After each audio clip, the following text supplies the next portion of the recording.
Hello everyone, this is Defense Politics Asia and this is the Frontline Changes report for the past 24 hours for the day of 1220 for the 27th of June. We're going to jump straight to the Frontline Changes over at the Siversk front. So actually this is not Siversk front, this is actually Kupyansk. I actually put it in the wrong place. I actually wrote Siversk here. So anyway, it's Kupyansk, and over at this region here, geolocation of Russian forces surprisingly in the southern part of Klishchiivka. So this I map it in a very pretty liberal way with Russian forces taking half of the forest as well as the southern part of Klishchiivka.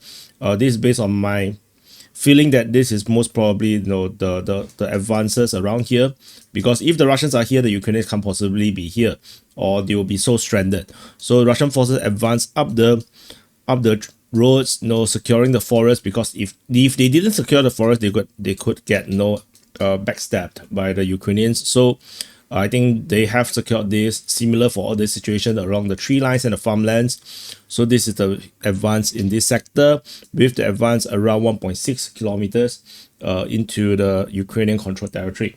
So that's the frontline change over at Kupyansk front, which I wrote Siversk here. So the next frontline change is over at Shevchenko. So over in the Pokrovsk, south of Pokrovsk, there is a geolocation of Russian forces in the north of Shevchenko. So this geolocation means that the Russian forces have fully secured the northern outskirt of Shevchenko, and so all of these forests and this road must be under Russian control. Interestingly, the Russian Defense Ministry actually named the place. They named this Belgianka. So I've never knew this. There's a name for this place. So this is Belgianka. So the advance is around 1 kilometers plus. So the next frontline change after this is over at Andriivka.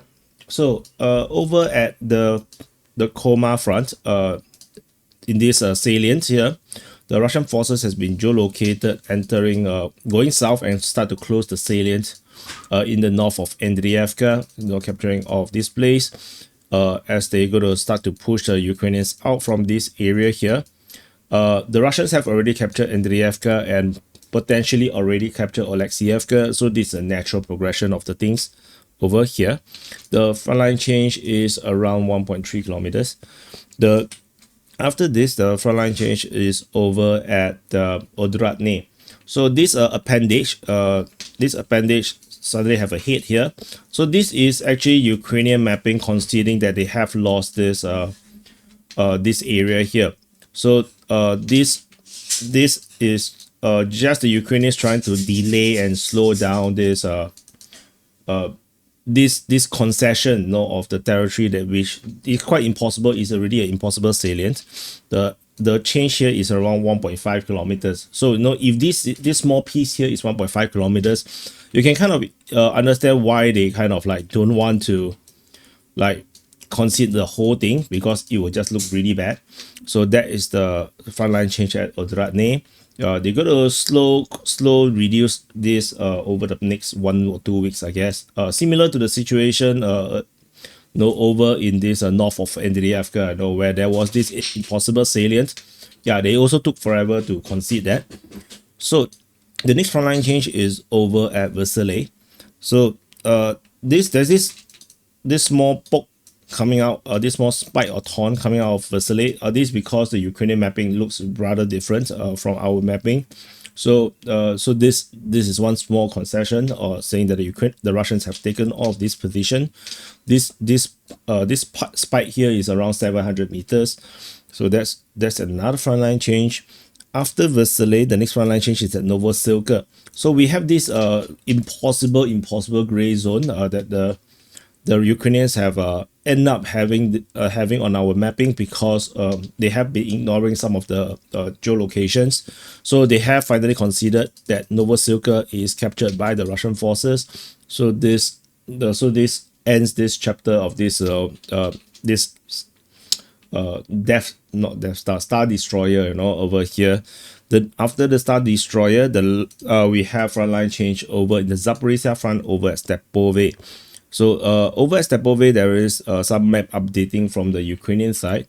So One piece is over here, where the Russian forces allegedly moving up north through the tree lines. It was it's a small change around here. The advance is probably around 200-300 meters. So this is a small one.